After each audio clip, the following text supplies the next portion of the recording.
Good evening and welcome to Express Tribune's 9 p.m. bulletin. The International Criminal Court has requested arrest warrants for Israeli Prime Minister Benjamin Netanyahu, his defense chief, and 3 Hamas leaders over alleged war crimes. The ICC prosecutor Karim Khan has said he has reasonable grounds to believe the individuals bear criminal responsibility for crimes against humanity. Netanyahu and Gallant have overseen Israel's deadly Gaza offensive, resulting in 35,000 Palestinian deaths and widespread destruction. The ICC has also applied for arrest warrants for Hamas chief Yahya Sinwar, military commander Mohammad al-Masri, and head of Hamas's political bureau Ismail Haniyeh. Both Israel and Hamas leaders have previously dismissed allegations of committing war crimes. The ICC's decision will now be reviewed by a panel of pre-trial judges. The court, however, has no means to enforce arrest warrants, and its investigation into the Gaza war has long been opposed by the United States and Israel. The Israel assault on Gaza continues, with airstrikes and artillery shelling reported across the region. The besieged al-Awda hospital in Gaza has run out of drinking water, according to Doctors Without Borders. Jordan's Foreign Minister Ayman Safadi is calling for an international probe into war crimes committed during Israel's war on Gaza. The attacks have killed 31 people in the Nuseirat refugee camp.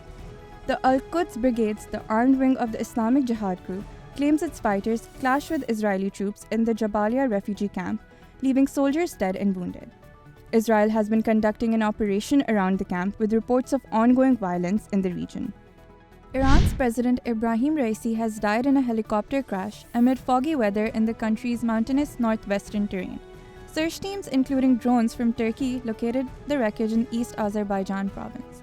President Raisi and Foreign Minister Hossein Amir-Abdollahian were on their way back after a visit to the remote region bordering Azerbaijan. Iran's Mehr news agency said all passengers of the helicopter carrying the Iranian president and foreign minister were martyred. IRNA said the crash killed 8 people in all, including 3 crew members. Iran's Supreme Leader Ali Khamenei has expressed his condolences following the death of President Ibrahim Raisi and Foreign Minister Hossein Amir-Abdollahian. He has appointed Vice President Mohammad Mukhbar to take over interim duties as president. Khamenei said Mukhbar will work with lawmakers and judges to prepare for a presidential election within 50 days. Meanwhile, Iran's cabinet has appointed Deputy Foreign Minister Ali Bagheri Kani as acting foreign minister. Following the helicopter crash involving the Iranian president, global leaders have expressed their condolences and offered support. Pakistan's President Asif Ali Zardari shared prayers on social media, while Prime Minister Shehbaz Sharif has declared a day of mourning in the country. Turkish President Tayyip Erdogan expressed deep sadness over the accident, saying his government is in close contact with Iran and ready to provide support. China's President Xi Jinping raised Raisi's contributions to Iran's security and stability. Russia's Foreign Minister Sergei Lavrov offered condolences, calling Raisi a true friend of Russia. Indian Prime Minister Narendra Modi expressed his deep sadness and shock. In the Middle East, Hamas praised Raisi's support for the Palestinian group, while Hezbollah in Lebanon mourned the death of its protector. Saudi Arabia expressed its support for Iran, saying it is ready to provide any assistance required. The European Union also expressed its condolences, with European Council President Charles Michel sending his thoughts to the families. The US State Department earlier said that it is closely monitoring developments, but the country has yet to comment publicly on Raisi's death. London's High Court has ruled that WikiLeaks founder Julian Assange has the right to appeal against extradition to the United States. His lawyers argued that the judges should not accept US assurances that he could rely on the rights and protections under the US First Amendment. They argued that Assange could be discriminated against on the basis of his nationality as an Australian-born foreign national. In a short ruling, the judges said the US submissions were not sufficient, granting Assange permission in relation to the points on freedom of speech and nationality. The victory was celebrated by dozens of his supporters as they rallied outside the court. Assange is wanted by US authorities on espionage charges connected to the publication of thousands of classified documents and diplomatic cables in 2010 and 2011. Pakistan's Minister of Power Awais Laghari has rejected reports of a likely change in the net metering policy as a pack of lies. He categorically said there is no plan to scrap net metering, as the PMLN government, which had introduced the policy back in 2017, is fully committed to continuing it. He said if there is any need to revise this policy, all stakeholders will be taken on board and the government's approval would be sought. He assured that the contracts signed with the companies would be fully honored. Laghari said there was a 100% increase in net metering last year, adding out of 4 million connections, 113,000 connections are based on the net metering. Antimicrobial resistance has emerged as the third leading cause of death in Pakistan, according to health officials and experts. It claims around 300,000 lives annually in the country. Pakistan ranks as the third largest consumer of antibiotics globally, with antibiotics worth 126 billion rupees consumed in 2023 alone.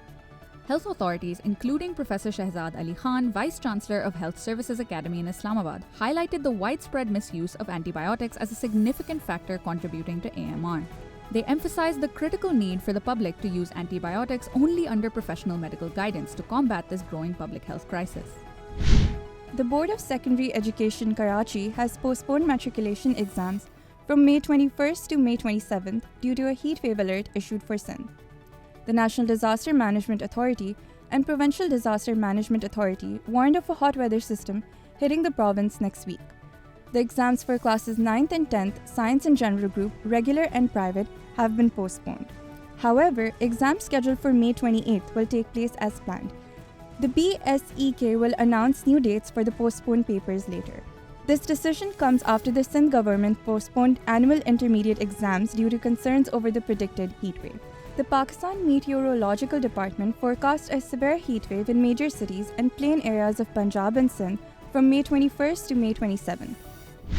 India has begun voting in the fifth phase of its mammoth general elections on Monday, May 20th.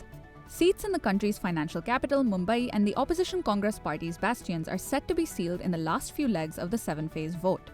The world's largest election began on April 19th and will conclude on June 1st, with votes set to be counted on June 4th. Voters queued outside polling stations included industrialist Anil Ambani and actor Akshay Kumar, who came early morning to cast their ballots. Monday's phase has the least number of seats being contested, with 89.5 million voters set to choose representatives for 49 seats.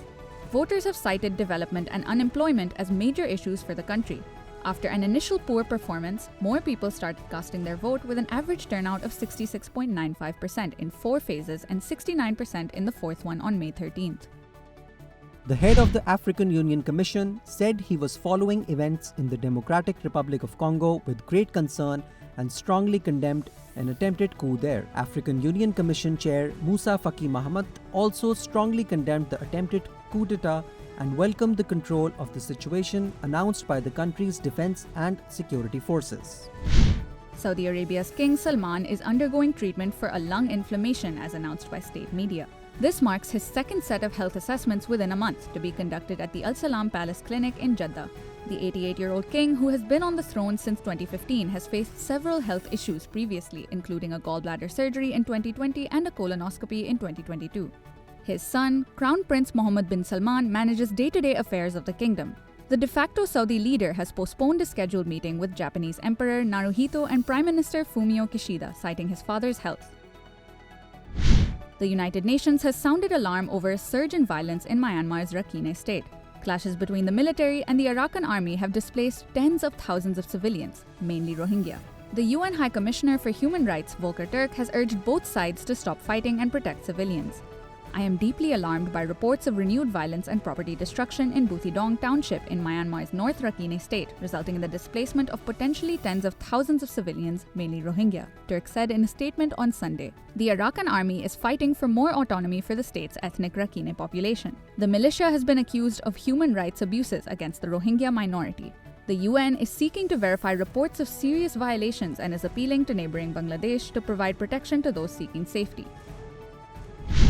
Newly sworn-in Taiwanese President Lai Ching-te has asked China to stop its military and political threats. In his inauguration speech, he said peace is the only option and Beijing has to respect the choice of the Taiwanese people. Lai repeated a call for talks with China, which views Taiwan as its own territory and has never renounced the use of force to bring it under Beijing's control. Lai said people must be realistic about the threat and Taiwan must show its determination to defend itself. Beijing has been critical of Lai, labeling him a separatist and rejecting his offer of talks. China has launched a Long March 2D carrier rocket, sending 4 satellites into preset orbit. The rocket lifted off at 11:06 a.m. Beijing time on Monday from the Taiyuan Satellite Launch Center in the northern province of Shanxi. The satellite constellation is coded Beijing 3C. This was the 523rd flight mission of the Long March rocket series.